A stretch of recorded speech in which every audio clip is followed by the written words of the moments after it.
نحمده ونصلي على رسوله الكريم أما بعد فأعوذ بالله من الشيطان الرجيم بسم الله الرحمن الرحيم قال الله تبارك وتعالى إنا أوحينا إليك كما أوحينا إلى نوح والنبيين من بعده وأوحينا إلى إبراهيم وإسماعيل وإسحاق ويعقوب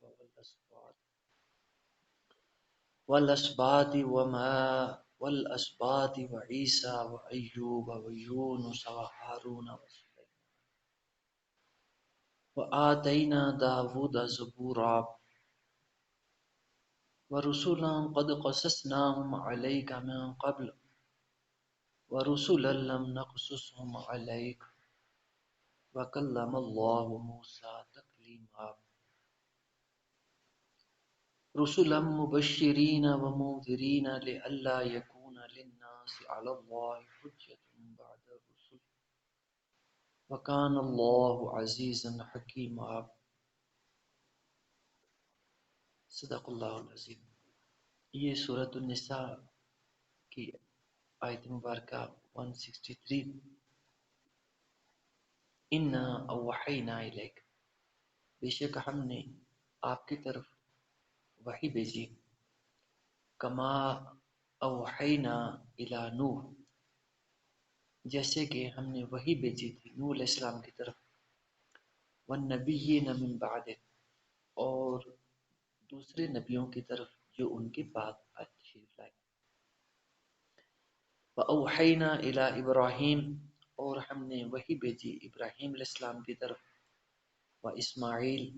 اور اسماعیل علیہ السلام کی طرف، وَإِسْحَاقَ، اور اسحاق علیہ السلام کی طرف، وَيَعْقُوب، اور یعقوب علیہ السلام کی طرف، وَالْأَسْبَاطِ، اور ان کی اولاد کی طرف، یعنی ان کی اولاد میں جو اللہ نے بندے اپنی نبوت کے لیے، رسالت کے لیے منتخب فرمائے، ان کی طرف اللہ تعالیٰ نے وحی نازل فرمائی، وعیسیٰ، اور عیسیٰ علیہ السلام کی طرف، وایوب ویونس وہارون وسلیمان، اور اللہ کے یہ جو برگزیدہ نبی تھے حضرت ایوب، یونس، ہارون اور سلیمان علیہ السلام، ان کی طرف بھی اللہ نے وحی بھیجی، وآتینا داود زبورا، اور خاص طور پہ ہم نے داؤد علیہ السلام کو زبور عطا فرمائی، یہ صحیفہ تھا، کتاب تھی جو اللہ تعالیٰ نے داؤد علیہ السلام کو بھیجی، وَرُسُلًا قَدْ قَصَصْنَاهُمْ عَلَيْكَ مِن قَبْلُ، اور بہت سے رسول ہیں جن کا ہم نے پہلے ہی آپ سے ذکر کر دیا ہے، آپ کو پہلے ہی ان سے متعارف کرا دیا، وَرُسُلًا لَمْ نَقْصُصْهُمْ عَلَيْكَ، اور بہت سے ایسے بھی رسول ہیں کہ جن کا تذکرہ ہم نے آپ کی طرف نہیں بھیجا، آپ کے سامنے نہیں کیا، وَكَلَّمَ اللَّهُ مُوسَىٰ تَكْلِيمًا، اور خاص طور پہ اللہ تعالیٰ نے موسیٰ علیہ السلام سے کلام فرمایا۔ یہ آیات مبارکہ اس مقام پہ کوئی اس طرح کا ان کا سیاق و سباق ہے کہ اس سے پہلے تذکرہ اہل کتاب کا ہو رہا تھا، اور ان میں خاص طور پہ یہود کے حوالے سے اللہ تعالیٰ نے بتایا کہ کس طرح انہوں نے اللہ کی نازل کی ہوئی شریعت کے اندر تحریف کی، اور اللہ تعالیٰ نے جو چیزیں حرام نہیں کی تھی انہوں نے اپنی شرارت کی وجہ سے، سرکشی کی وجہ سے ایسی چیزیں حرام کر لی۔ ان کی تفصیل کل ہم نے دیکھی تھی، میں نے قرآن کے وہ مقامات آپ کے سامنے رکھے تھے جہاں ان کی اس سرکشی کا اللہ نے ذکر فرمایا۔ تو پھر ان کی کچھ اور جو خرابیاں تھیں ان کا ذکر بھی اللہ تعالیٰ نے کیا، جیسے کہ سود خوری، پھر لوگوں کے مال باطل طریقے سے کھانا، اور جو ہے دوسری برائیاں ان کی اللہ تعالیٰ نے بیان فرمائی. تو اس کے ساتھ جو ایمان والے تھے، جو صحیح لوگ تھے ان کے اندر، جو کہ تھوڑی تعداد تھی، اللہ تعالیٰ نے ان کا بھی ذکر فرمایا کہ جو یہودیوں کے اندر راسخون فی العلم تھے اور وہ لوگ ایمان لے آئے. پہلے وہ تورات پہ بھی ایمان رکھتے تھے، پھر جب قرآن آیا تو وہ قرآن پہ بھی ایمان لے آئے، اور خاص ان کی صفت نماز کو قائم کرنا تھی. یعنی پورے دین کی جو بنیاد ہے وہ گویا کہ نماز پہ قائم ہے. نماز کو قائم کرنا، اس کا اہتمام کرنا، یہ جو ہے پورے دین کی عمارت اس پہ کھڑی ہوئی ہے. تو اس وجہ سے اللہ تعالیٰ نے اس کا خاص طور پہ ذکر فرمایا. اور پھر زکوٰۃ ادا کرنا، یہ بھی جو دین کے ستون ہیں، اراکین ہیں، ان میں سے ہے. اور پھر ایمان آخرت پر، اللہ کی ذات پر، یہ اللہ تعالیٰ نے ان بندوں کی صفات بیان فرمائی کہ جو یہود کے اندر نیک لوگ تھے، اچھے لوگ تھے، کہ وہ پھر قرآن پر بھی ایمان لے آئے، نبی آخر الزماں پر بھی ایمان لے آئے، اور جو ہے وہ ایمان کے ساتھ ساتھ نیک اعمال بھی کرتے تھے، خاص طور پہ نماز، زکوٰۃ، ان کا اہتمام کرتے تھے. تو اب اللہ تعالیٰ نے اپنے پیارے نبی صلی اللہ علیہ وسلم کو تسلی دی کہ اگر اکثریت یہود کی ایمان نہیں لاتی آپ پہ، آپ کی دعوت پہ لبیک نہیں کہتے، تو اے پیغمبر آپ پریشان نہ ہوں، کیونکہ نبی اکرم صلی اللہ علیہ وسلم پریشان ہو جاتے تھے جب آپ لوگوں کو اللہ کے دین کی دعوت دیتے اور لوگ نہ مانتے. تو آپ فکر مند ہو جاتے، پریشان ہو جاتے کہ میں ان لوگوں کو ہدایت کی طرف، جنت کی طرف بلاتا ہوں اور یہ لوگ اس طرف آتے نہیں ہیں. تو اللہ تعالیٰ نے فرمایا کہ اے نبی آپ پریشان نہ ہو، بلکہ جو ہے ہم نے آپ کی طرف جو وحی نازل کی ہے، جو کتاب نازل کی ہے، جو ہم نے ہدایت بھیجی ہے، یہ آپ سے پہلے بھی ہمارے کتنے نبی آ چکے ہیں، ہم نے ان کی طرف بھی یہی ہدایت بھیجی، جن میں اللہ تعالیٰ نے نام لیا نوح علیہ السلام کا، اور پھر ابراہیم علیہ السلام، اسماعیل علیہ السلام، اسحاق علیہ السلام، یعقوب علیہ السلام. پھر ان کی اولاد میں کتنے نبی آئے، خاص طور پہ پھر عیسیٰ علیہ السلام، ایوب علیہ السلام، یونس، ہارون، سلیمان علیہ السلام، اور پھر داؤد علیہ السلام کو اللہ تعالیٰ نے زبور عطا فرمایا. اور پھر یہ بھی بتا دیا کہ ہم نے آپ کو کچھ پیغمبروں کے حالات سے آگاہی دی ہے، ان کا ذکر کیا آپ سے، اور بہت سارے ایسے بھی پیغمبر ہیں جن کا ہم نے آپ سے ذکر نہیں کیا. یعنی یہ ایک سلسلہ تو ذہب جو ہے چلا ہے آدم علیہ السلام سے اور نبی آخر الزمان صلی اللہ علیہ وسلم تک، اللہ کے نیک بندوں کا، برگزیدہ بندوں کا، نبیوں کا سلسلہ چلتا ہے. تو فرمایا آپ بھی اسی جو ہے سلسلے کی ایک کڑی ہے. کوئی ایسا نہیں کہ آپ کو ہم نے کوئی نیا نبی بنا کے بھیجا ہے، آپ کوئی نئی چیز لے کے آئے ہو یا پہلی دفعہ کوئی نبی ہم نے بنایا، ایسا نہیں، بلکہ آپ انہی نبیوں کے سلسلے میں سے ہیں جو ہم نے آپ سے پہلے کتنے بھیجے ہیں. تو جو ہے اگر یہ لوگ آپ کی بات نہیں مان رہے تو آپ پریشان نہ ہوں. تو پہلے نبیوں کے ساتھ بھی یہ لوگ ایسا ہی کرتے رہے، ان کے بھی ایمان لانے والے تھوڑے ہوتے تھے اور کفر کرنے والے، نافرمانی کرنے والے، ان کو تنگ کرنے والے زیادہ ہوتے تھے. تو یہ فرمایا کہ سلسلہ آدم علیہ السلام سے چلا آ رہا ہے. تو رسول مبشرین و منذرین، یہ اللہ تعالیٰ نے اپنے رسول بھیجنے کا جو ہے بیان فرمایا کہ ان کا کیا مقصد ہوتا ہے، ان کی کیا ذمہ داری ہوتی ہے. وہ خوشخبری سناتے ہیں اللہ کی نعمتوں کی، جنت کی خوشخبری سناتے ہیں، اللہ کے انعامات کی خوشخبری سناتے ہیں، اور منذرین، اللہ کے عذاب سے اور دوزخ سے ڈراتے ہیں، اللہ کی نافرمانی کے انجام سے ڈرانے والے ہوتے ہیں. یہ نبیوں کی ذمہ داری ہوتی ہے۔ لئلا یکون للناس علی اللہ حجۃ بعد الرسل، اور مقصد اللہ تعالیٰ کا رسول بھیجنے کا یہ ہوتا ہے کہ لوگوں پہ حجت پوری ہو جائے، لوگ یہ نہ کل کو کہہ سکیں کہ یا اللہ تو نے کتاب بھیجی تھی، ہمیں تیری کتاب کی تو سمجھ ہی نہیں آئی، اس پہ چلنا کیسے ہے، عمل کیسے کرنا ہے۔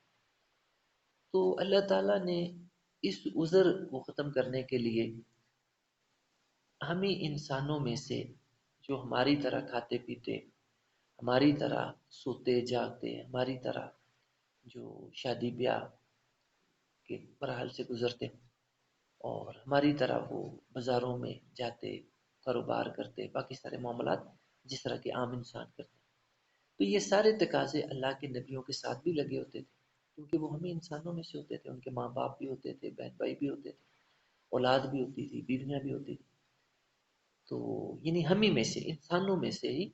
اللہ تعالیٰ کچھ لوگوں کو منتخب فرما لیتا تھا اپنے پیغام کو بندوں تک پہنچانے کے لیے۔ اب یہ ایک ایسا ذریعہ تھا کہ اس کے بعد لوگوں کے لیے کوئی عذر باقی نہیں رہ جاتا کہ یا اللہ ہمیں سمجھ نہیں آئی تیرے دین کی، ہمیں پتہ نہیں چلا دین پہ کیسے چلنا ہے یا فلاں کام کیسے کرنا ہے۔ تو نبی بھیج کے اللہ نے کہہ دیا کہ جیسے میرے نبی زندگی گزار رہے ہیں، آپ لوگ ان کو دیکھ کے ایسی زندگی گزارو، ان کی طرح کی زندگی گزارو گے تو میرے کامیاب بندوں میں تمہارا شمار ہوگا، اور اگر ان کے طریقے پہ تم نہیں چلو گے تو پھر تم خسارہ اٹھانے والوں میں ہو جاؤ گے، ناکام لوگوں میں سے ہو جاؤ گے۔ وکان اللہ عزیزا حکیمہ، اور اللہ تعالیٰ اپنے احکام کے جو ہے سلسلے میں اپنی صفات کا تذکرہ کرتے ہیں تاکہ لوگوں کو پتہ چل جائے کہ یہ جو احکام ہیں، یہ جو تعلیمات ہیں، کسی کمزور ہستی کی طرف نہیں ہے، بلکہ یہ بہت بڑے غالب، بڑی طاقت والے کے احکام ہیں، اس کی تعلیمات ہیں، اس کے فرامین ہیں، جو کہ حکیمہ، حکمت والا بھی ہے، بڑا سمجھدار ہے، بڑا عقلمند ہے، دانا ہے۔ لیکن اللہ یشہد بما انزل الیک انزلہ بعلم، اور فرمایا کہ اللہ تعالیٰ گواہی دیتا ہے کہ جو اس نے نازل کیا آپ کی طرف، انزلہ بعلم، وہ اس نے اپنے پورے کامل علم کی بنیاد پہ نازل کیا، یعنی اللہ تعالیٰ کا کوئی بھی کام وہ جو ہے بیکار نہیں ہوتا، بے مقصد نہیں ہوتا، بلکہ اس کا ایک اعلیٰ اور بڑا مقصد ہوتا ہے اللہ تعالیٰ کے ہر کام کا۔ تو فرمایا کہ جو ہے یہ اللہ تعالیٰ ہے جو آپ کو حق کے ساتھ بھیجنے والا ہے، آپ کی طرف جو ہدایت، رہنمائی، کتاب قرآن مجید، یہ بھی اللہ تعالیٰ بھیجنے والا ہے، اور اس نے بے مقصد نہیں سارا کچھ بھیجا، بے علم ہی، اپنے کامل علم کی بنیاد پہ اس نے یہ کام کیا، اور وہ گواہی دیتا ہے کہ وہ آپ کی طرف ہدایت بھیجنے والا ہے، آپ کو اپنا رسول بنانے والا ہے۔ والملائکۃ یشہدون، اور اللہ کے ملائکہ کی بھی گواہی یہی ہے۔ وکفیٰ باللہ شہیدا، جبکہ اللہ کی اکیلے کی گواہی بھی کافی ہے، اکیلا اللہ تعالیٰ ایک بات کہہ دے تو وہی کافی ہے کہ اللہ کا علم، اللہ کی طاقت، اور جو ہے اللہ تعالیٰ کی جو قدرت ہے وہ سب سے بڑھ گیا، اور اس اکیلے اللہ کا گواہی دے دینا یہی کافی ہے۔ تو جب اس کے ساتھ ملائکہ کی بھی گواہی ہو اور پھر اللہ کے دوسرے جو نیک بندے ہیں ان کی بھی گواہی شامل ہو، تو فرمایا کہ آپ کے لیے یہ کافی ہے، یہ کفایت کرتے ہیں، اور ان نافرمانوں کی نافرمانیوں کی وجہ سے آپ پریشان نہ ہوں، ان کی جو ہے جو ایذائیں، تکلیفیں آپ کو پہنچتی ہیں، ان سے بھی پریشان نہ ہوں، بلکہ آپ کے لیے یہی چیز کافی ہے کہ اللہ تعالیٰ آپ کے ساتھ ہے، وہ آپ کو سچا کہہ رہا ہے، وہ آپ کو اپنا بھیجا ہوا رسول کہہ رہا ہے، اور وہ کہہ رہا ہے کہ اس نے آپ کی طرف ہدایت بھیجی ہے، آپ کی تسلی کے لیے، تشفی کے لیے یہی بات کافی۔ ان الذین کفروا، بے شک جن لوگوں نے کفر کیا، وصدوا عن سبیل اللہ، اور اللہ کی راہ سے روکا دوسرے لوگوں کو بھی، قد ضلوا ضلالا بعیدا، تو ایسے لوگ تو فرمایا دور کی گمراہی میں جا پڑے۔ ان الذین کفروا وظلموا، بے شک جن لوگوں نے کفر کیا اور ظلم کیا، لم یکن اللہ لیغفر لهم، اور جو ہے وہ پھر اس پہ اڑ گئے جانتے بوجھتے ہوئے. جو لوگ دنیا میں کفر کرتے ہیں، ظلم کرتے ہیں، اور پھر اس پہ ہی اڑ جاتے ہیں، اسی رستے پہ پکے ہو جاتے ہیں، تو پھر اللہ کا قانون ہے، ضابطہ ہے، لم یکن اللہ لیغفر لهم، تو اللہ تعالیٰ ایسے لوگوں کی مغفرت نہیں فرماتا. ولا لیہدیہم طریقہ، اور نہ ہی پھر اللہ تعالیٰ زبردستی انہیں ہدایت کی راہ پہ لے کے آتا. ہدایت کی راہ ان لوگوں کو ملتی ہے جو خود اس راہ پہ چلتے ہیں، جو خود اس راہ کی طلب رکھتے ہیں، اور جو ہے اس کے لیے قربانی دیتے ہیں، اور جو ہے اپنی مرضی سے، اپنے شوق سے اس راہ کو اختیار کرتے ہیں، اس پہ چلتے ہیں. الا طریقہ جہنم، اور جو کافر اور ظالم ہیں ان کو اللہ تعالیٰ جہنم کے طریقے کی طرف جو ہے وہ لے کے جاتا ہے. یعنی اللہ زبردستی نہیں کرتا ان پہ بھی، وہ خود یہ طریقہ اختیار کرتے ہیں کفر کا، ظلم کا، اور اپنی مرضی سے اس رستے پہ چلتے ہیں. اللہ کو زبردستی ان کو نہیں چلاتا اس رستے پہ. پھر آخر کار وہ اس رستے پہ چلتے چلتے جہنم تک پہنچ جاتے، کیونکہ یہ کفر اور جو ظلم کا رستہ ہے یہ جہنم کی طرف جاتا ہے. یہ آخر کار اپنے چلنے والوں کو جہنم میں گرا کے چھوڑتا ہے. خالدین فیہا ابدا، اور یہ لوگ اس جہنم کے اندر ہمیشہ ہمیشہ رہیں گے. وکان ذالک علی اللہ یسیرا، اور فرمایا ایسا کرنا اللہ کے لیے بہت آسان ہے. یعنی کہیں آپ یہ نہ سمجھیں کہ لوگوں کو جہنم میں پھینکنا اللہ کے لیے کوئی بڑا مشکل کام ہوگا، اللہ کو اس کے لیے کوئی بڑی تگ و دو کرنی پڑے گی. ایسا نہیں، وہ مالک بڑی قدرت والا ہے، بڑی طاقت والا ہے. اس کے لیے فرمایا وکان ذالک علی اللہ یسیرا، ایسا کرنا بہت آسان ہے. یا ایھا الناس، اے لوگو، قد جاءکم الرسول، آ گئے تمہارے پاس اللہ کا رسول، بالحق کی، حق کے ساتھ، میں ربکم،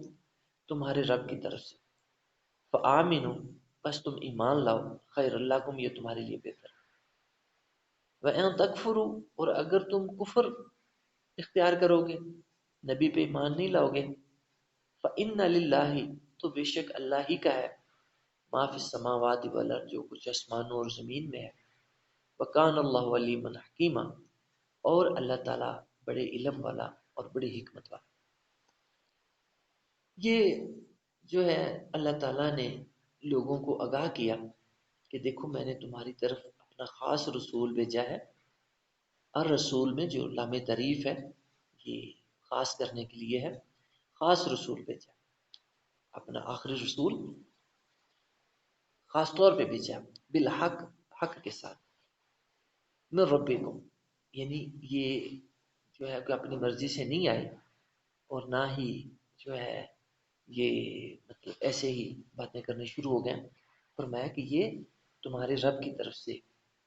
ان کو متعین کیا گیا ہے، ان کو بھیجا گیا ہے، اور یہ حق لے کر آئے ہیں. فآمنوا خیر لکم، بس تم ایمان لے آؤ، تمہارے لیے یہی بہتر ہے. اور اگر تم ان پہ ایمان نہیں لاؤ گے تو پھر فرمایا کہ اللہ کو کوئی پرواہ نہیں، اللہ بہت غنی ہے، بہت قدرت و طاقت والا، بڑے خزانوں والا ہے. آسمان و زمین میں جو کچھ ہے اسی کی ملکیت ہے، اس کو جو ہے کسی چیز کی حاجت نہیں ہے، کسی چیز کی ضرورت نہیں ہے، کسی چیز کا وہ محتاج نہیں. وکان اللہ علیما حکیما، اور وہ مالک کامل علم رکھنے والا اور کامل حکمت والا. یا اہل الکتاب لا تغلوا فی دینکم، یہاں سے اللہ تعالیٰ نے خاص طور پہ اہل کتاب کو مخاطب فرمایا، اور اہل کتاب میں بھی نصارہ یہاں پہ جو ہے خاص طور پہ مخاطب ہے، جن کو ہم لوگ عیسائی یا کرسچن کہتے ہیں. فرمایا یا اہل الکتاب لا تغلوا فی دینکم، اے اہل کتاب اپنے دین میں غلف نہ کرو. یہ غلو ہے، یہ غلا یغلو سے ہے. اس کا مطلب ہوتا ہے کسی چیز کا بڑھنا، اضافہ ہونا، کسی چیز میں زیادتی ہونا. تو جب دین کے معاملے میں یہ لفظ استعمال ہوتا ہے تو اس سے مراد ہوتی ہے کہ ہر دین کے حکم کا جو مقام ہے اس کو اس سے بڑھانے کی کوشش کرنا. یعنی جو دین کے اندر جو ہے ایک اللہ کا ولی ہے، اللہ کا بندہ ہے، صحابی ہے، اس کو بڑھا کے تو رسالت کے درجے پہ لے جانا. جو اللہ کے رسول ہیں، نبی ہیں، ان کو بڑھا کے اللہ کے برابر کر دینا، اس کو غلف کہتے ہیں. اللہ نے جو ہے 5 نمازیں فرض کی ہیں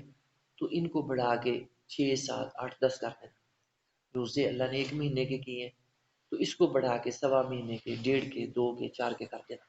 اس کو کہتے ہیں دین کے اندر غلف. دین کے اندر اپنے پاس سے اضافہ، اپنے پاس سے زیادتی. جس طرح کہ کل کی نشست میں بیان ہوا تھا کہ اللہ کی دین کے اندر جس طرح یہود کا اللہ نے فرمایا کہ انہوں نے اپنے پاس سے چیزیں حرام ٹھہرا کے تو اللہ کی کتاب تو رات کے اندر شامل کر دی. حالانکہ اللہ نے حرام نہیں کی تھی، انہوں نے خود حرام بنا کے تو اللہ کی کتاب کے اندر شامل کر دی. اللہ کے دین کے اندر یہ زیادتی کی انہوں نے. تو جہاں ایسی دین کے اندر زیادتی سے منع کیا گیا، وہاں نیکی کے اندر زیادتی سے بھی منع کیا گیا. یعنی اس کو بھی اللہ نے گمراہی کہا کہ اللہ نے جتنا دین بھیجا ہے اس پہ اسی طرح سے چلنا یہ ہدایت ہے. اور اگر کوئی بندہ اللہ سے بھی تیز بننے کی کوشش کرے اور اللہ سے زیادہ سیانہ بننے کی کوشش کرے اور اپنے پاس سے بدعات ایجاد کرتا جائے، نیکی کے کام اپنے پاس سے ایجاد کرتا جائے گھر بیٹھ کے، تو اس کو بھی گمراہی کہا گیا. اسی کو غلف کہا گیا دین کے اندر. اور نصارہ اس شعبے کے اندر خاص طور پہ ماہر تھے. جو غلف کے اندر نصارہ نے مقام حاصل کیا یہ دنیا میں کسی اور قوم کے حصے میں نہیں آیا. یہ لوگ غلف کے اندر سب قوموں سے آگے نکل گئے. اس کی آگے غلف کی مثالیں اللہ تعالیٰ نے بیان فرمائی ہیں. وَلَا تَقُولُوا عَلَى اللَّهِ إِلَّا الْحَقَّ، اور فرمایا کہ اللہ کے بارے میں صرف حق ہی کہنا بنتا ہے. جو بات اللہ نے نہیں کہی، جو حکم اللہ نے نہیں دیا، وہ اللہ کی طرف منسوب نہیں کرنا چاہیے. اور اللہ کا دین اسی طرح سے بیان ہونا چاہیے، اسی طرح سے اس پہ عمل ہونا چاہیے جیسے کہ اللہ تعالیٰ نے بتایا ہے، کہا ہے. اگر کوئی اس اللہ سے زیادہ سیانہ بننے کی کوشش کرتا ہے اور دین میں اضافہ کرتا ہے یا کمی کرتا ہے تو یہ دونوں صورتیں گمراہی کی اور اللہ نے دونوں سے منع فرمایا. انما المسیح عیسی ابن مریم رسول اللہ، وہی نصارہ کا تذکرہ اللہ تعالیٰ نے کیا، اور انہوں نے مسیح علیہ السلام کو یعنی اپنے پیغمبر عیسیٰ علیہ السلام کو انہوں نے خدا بنا لیا تھا. تو اللہ تعالیٰ نے اس کی اصلاح فرمائی کہ مسیح عیسیٰ بن مریم خدا نہیں تھے بلکہ اللہ کے رسول تھے. وَكَلِمَتُهُ، اور اللہ کے کلمہ تھے. جس طرح آدم علیہ السلام کو اللہ تعالیٰ نے جو ہے اپنی روح پھونک کے پیدا فرمایا، تو اسی طرح اللہ تعالیٰ نے عیسیٰ علیہ السلام کو بھی اپنے کلمے سے پیدا کیا. القاہا الی مریم، جو اللہ نے مریم علیہ السلام کی طرف القا کیا، ان کی طرف جو ہے ڈالا. وروح من، اور اللہ کی طرف سے وہ روح تھے. روح کہتے ہیں جان کو، نفس کو. فآمنوا باللہ ورسلہ، بس تم ایمان لاؤ اللہ پر اور اس کے رسولوں پر. یہ نصارہ کو خاص طور پہ اللہ نے خطاب کیا یہاں پہ. ولا تقولوا ثلاثہ، اور نہ کہو تین. یعنی عیسائیت کے اندر تثلیث کا عقیدہ پایا جاتا ہے. انہوں نے جو ہے جہاں عیسیٰ علیہ السلام کو خدائی کا درجہ دیا، وہیں انہوں نے مریم علیہ السلام کو بھی انہوں نے خدا کی ماں کا درجہ دیا، یعنی وہ بھی خدا کے درجے پہ فائز ہو گئی. اور پھر ایک اور انہوں نے زیادتی یہ کی کہ انہوں نے جبرائیل علیہ السلام کو بھی روح القدس کے نام سے ان کو بھی انہوں نے خدا قرار دے دیا، تیسرا خدا بنا دیا. تو ابھی جو ان کی تثلیث جس کا اللہ نے تذکرہ فرمایا اس میں یہ ایک اللہ کو شامل کرتے ہیں، ایک عیسیٰ علیہ السلام کو شامل کرتے ہیں، اور تیسرا جبرائیل علیہ السلام کو یہ شامل کرتے ہیں، اور ان تینوں کو خدا کہتے ہیں، مانتے ہیں، اور ان کی تثلیث بناتے ہیں، اور اس طرح سے کرتے ہیں کہ یہ تینوں مطلب ایک ہی وقت میں خدا ہے بھی، اور پھر ایسے مطلب جو ہے اپنے آپ کو انہوں نے دھوکہ دیا ہوا ہے۔ اور ساتھ ہی چونکہ آج کے موجودہ انجیل کے اندر بھی توحید کی بڑی واضح تعلیمات موجود ہیں، تو ان کی لاج رکھنے کے لیے اور مطلب ان کو بھی جو ہے مطمئن کرنے کے لیے انہوں نے ساتھ یہ بھی کہنا شروع کر دیا کہ یہ تینوں خدا نہیں بھی ہیں، یعنی اس طرح کا انہوں نے گورکھ دھندا دین کو بنا دیا۔ تو اللہ تعالیٰ نے منع فرمایا، اس کو گمراہی کہا، شرک کہا، فرمایا کہ تین خدا نہ کہو، خدا ایک ہی ہے، اس کام سے باز آ جاؤ، انتہو، باز آ جاؤ، رک جاؤ، خیر لکم، یہ تمہارے لیے بہتر، انما اللہ الہ واحد، خدا تو ایک ہی ہے، سبحانہ، وہ پاک ہے ہر عیب سے، ہر نقص سے، ان یکون لہ ولد، کہ اس کی کوئی اولاد ہو، وہ اس نقص سے بھی پاک ہے، کیونکہ اولاد کا ہونا اللہ کے لیے ایک عیب ہے، نقص ہے، تو فرمایا اس کی اولاد نہیں ہے،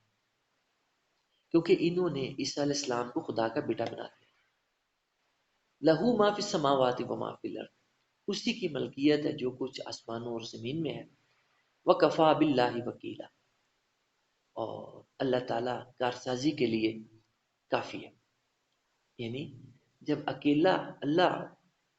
کسی کے ساتھ ہو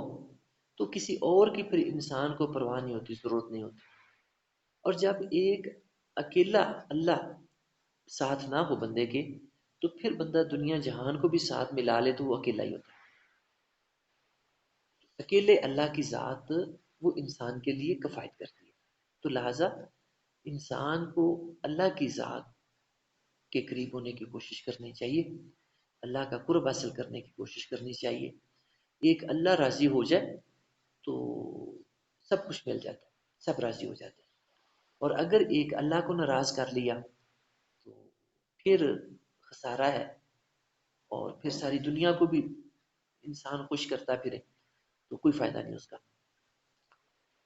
لن يستنكف المسيح ان يكون عبدا للہ، اللہ تعالیٰ نے فرمایا کہ مسیح علیہ السلام بذات خود، عیسیٰ علیہ السلام، وہ تو کوئی شرم محسوس نہیں کرتے، کوئی آر محسوس نہیں کرتے کہ وہ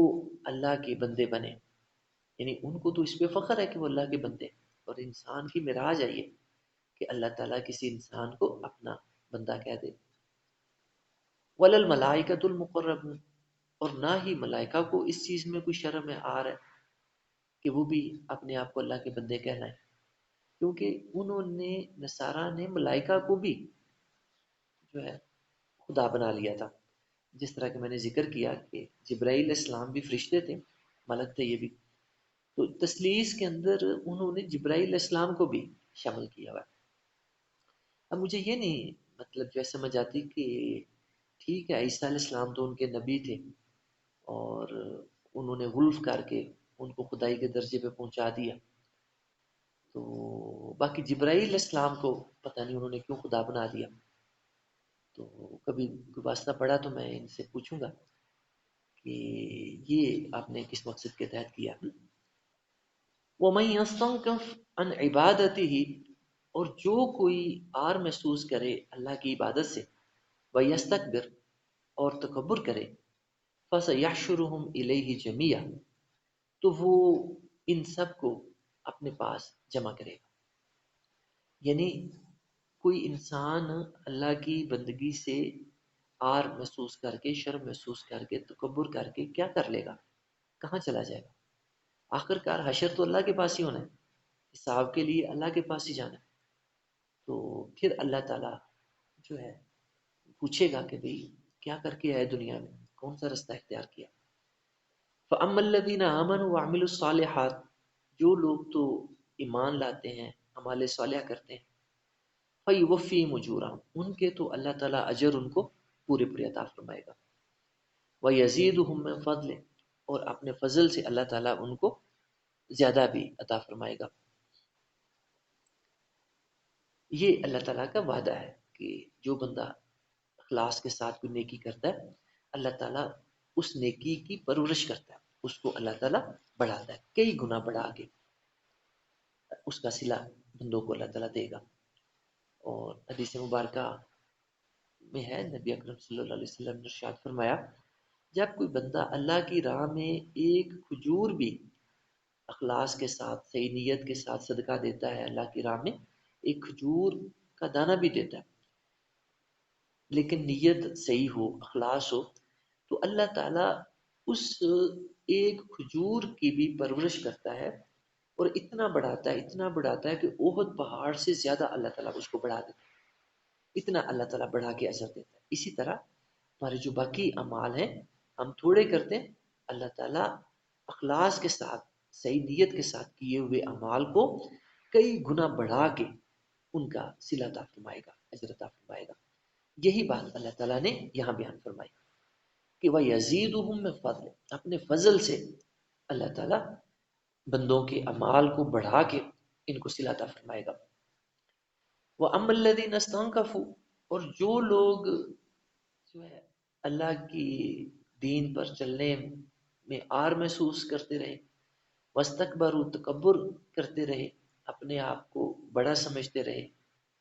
فَيُعَذِّبُهُمْ عَذَابًا أَلِيمًا، تو ان کو تو اللہ تعالیٰ بڑا دردناک عذاب دے گا۔ وَلَا يَجِدُونَ لَهُمْ، اور وہ نہیں پائیں گے اپنے لیے، مِن دُونِ اللَّهِ، اللہ کے سوا، وَلِيًّا وَلَا نَصِيرًا، کوئی دوست اور نہ مددگار۔ یعنی جو دنیا میں اللہ کی بندگی سے آر محسوس کرتے ہیں، تکبر محسوس کرتے ہیں، ایسے لوگ اللہ کے عذاب میں گرفتار ہوں گے، اور بڑا سخت عذاب، دردناک عذاب اللہ ان کو دے گا، اور ان کو کہیں سے مدد نہیں ملے گی۔ دنیا میں جو انہوں نے ہمارے اکٹھے کیے ہوتے ہیں، دوست